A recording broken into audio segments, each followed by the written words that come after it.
حضرت موسیٰ علیہ السلام اور بے اولاد عورت کی کہانی۔ حضرت موسیٰ علیہ السلام اللہ تعالیٰ کے بہت بہادر اور برگزیدہ بندے تھے۔ آپ کو کلیم اللہ کا لقب دیا گیا تھا۔ لقب کی وجہ یہ تھی کہ آپ علیہ السلام اللہ سے باتیں کیا کرتے تھے۔ باتیں کرنے کے لیے ایک مخصوص جگہ کا انتخاب کیا گیا تھا، جس جگہ کو کوہ طور کے نام سے جانا جاتا ہے۔ اللہ تعالیٰ سے بات کرنے کا یہ صرف آپ کے علاوہ اور کسی کے پاس نہیں تھا۔ حضرت موسیٰ علیہ السلام معمول کے مطابق اللہ تعالیٰ سے ملاقات کے لیے کوہ طور کی طرف جا رہے تھے کہ راستے میں آپ کو ایک عورت نظر آئی جو کہ بہت رو رہی تھی۔ آپ علیہ السلام کا دل ویسے بھی بہت نرم تھا۔ اس عورت کو دیکھ کر آپ بھی غمگین ہو گئے۔ موسیٰ علیہ السلام سے رہا نہ گیا تو اس عورت سے اس کی پریشانی کا سبب پوچھا، تو پھر اس عورت نے بتایا کہ وہ بے اولاد ہے، لوگ اسے بانجھ ہونے کا طعنہ دیتے ہیں۔ اس عورت نے حضرت موسیٰ علیہ السلام سے گزارش کی کہ وہ اللہ تعالیٰ سے یہ دریافت کریں کہ اسے کبھی اولاد ہوگی یا نہیں۔ وہ عورت جانتی تھی کہ حضرت موسیٰ علیہ السلام اللہ تعالیٰ سے ہم کلام ہوتے ہیں۔ موسیٰ علیہ السلام نے عورت کو یقین دلایا کہ وہ اللہ تعالیٰ سے اس معاملے کی بات ضرور کریں گے۔ یہ کہہ کر آپ پھر سے کوہ طور کی طرف چل دیے۔ اللہ تعالیٰ سے ملاقات کے دوران اس عورت کا معاملہ بیان کیا تو اللہ تعالیٰ نے حضرت موسیٰ علیہ السلام کو بتایا کہ اس عورت کی قسمت میں یہی لکھا ہے کہ اسے کبھی کوئی اولاد نہیں ہوگی۔ اس عورت کو چاہیے کہ اس پر جو آزمائش آئی ہے اس پر صبر کرے۔ آپ علیہ السلام یہ سن کر خود بھی غمگین ہو گئے۔ جب آپ علیہ السلام کوہ طور سے واپس لوٹے تو وہ اس عورت کو اسی جگہ بیٹھا ہوا پایا جو کہ آپ علیہ السلام کا ہی انتظار کر رہی تھی۔ تو آپ علیہ السلام نے اس عورت کو اللہ کا فیصلہ سنایا تو وہ عورت بہت غمگین ہو گئی۔ آپ علیہ السلام نے اس عورت کو تسلی دی اور یہ بھی کہا کہ اللہ تعالیٰ کے ہر فیصلے میں بہتری ہوتی ہے، اسی لیے وہ صبر سے کام لے۔ اولاد اللہ تعالیٰ کی دین ہوتی ہے، وہ جسے چاہے بیٹیاں عطا فرمائے، جسے چاہے بیٹے اور جسے چاہے دونوں ہی عطا فرما دے۔ یہ کہہ کر آپ علیہ السلام وہاں سے چلے گئے۔ اس واقعے کو بہت عرصہ گزر چکا تھا۔ ایک دن اس عورت کے گھر کے پاس ایک درویش روٹی کا سوال کر رہا تھا۔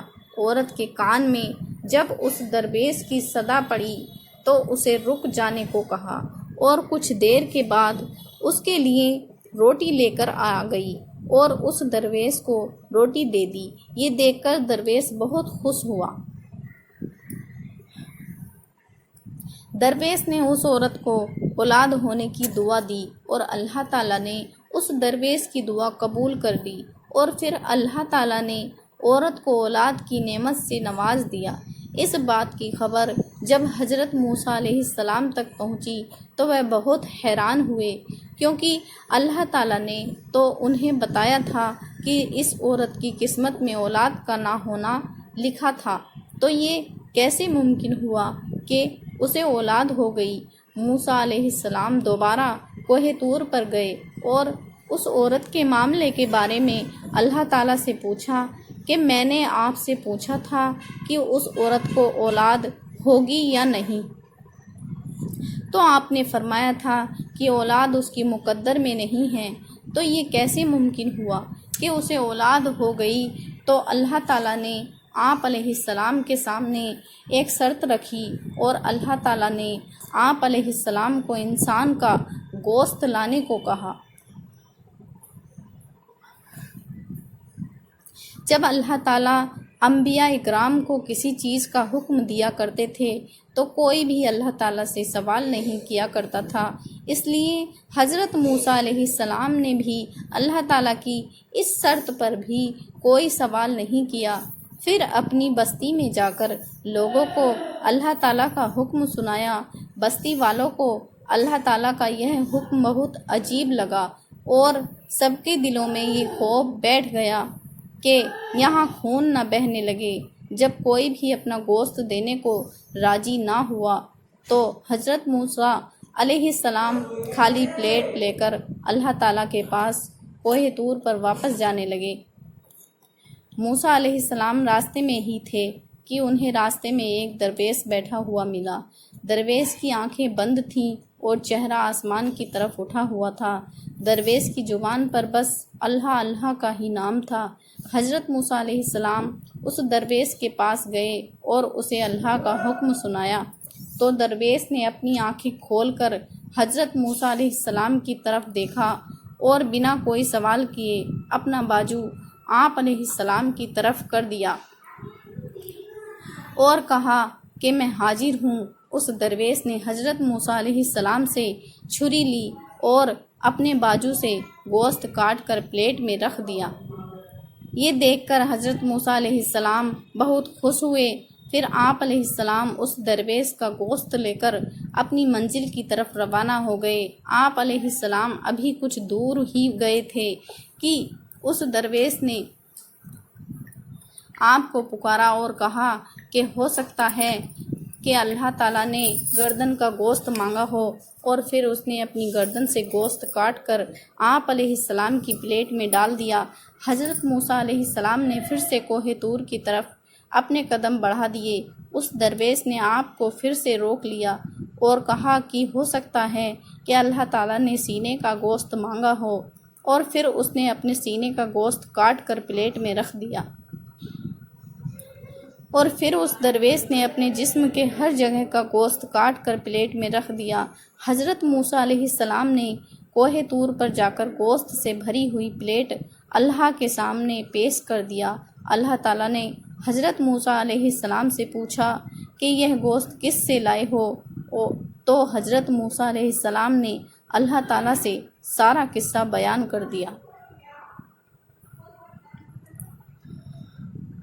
اللہ تعالیٰ نے فرمایا کہ اے موسیٰ، یہ میرے بندے کا مجھ سے عشق ہے، اور اس عشق کی حد تو دیکھو کہ اس نے اپنی تکلیف کا نہ سوچا۔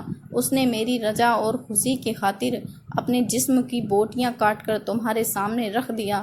اے موسیٰ، اب مجھے تم خود بتاؤ، جو میرا بندہ میرے عشق میں خود سے بھی بے پرواہ ہے، اس سے کوئی سوال کرے اور وہ مجھ سے دعا مانگے تو میں اس کی دعا کیسے قبول نہیں کروں گا؟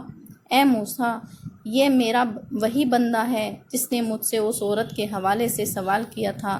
میرے اس نیک بندے نے ہی اس عورت کے لیے اولاد کی دعا کی تھی، تو بھلا میں کیسے اس کی حاجت پوری نہیں کرتا؟ بس یہی وجہ ہے کہ میں نے اس کی قسمت میں لکھے کو پلٹ دیا۔ جو بندے میری خاطر اپنے آپ کو قربان کرنے کے لیے راضی ہو جاتے ہیں، میں ان کی بات کو کیسے رد کر سکتا ہوں؟ موسیٰ علیہ السلام اللہ کی یہ بات سن کر بہت حیران اور خوش ہوئے۔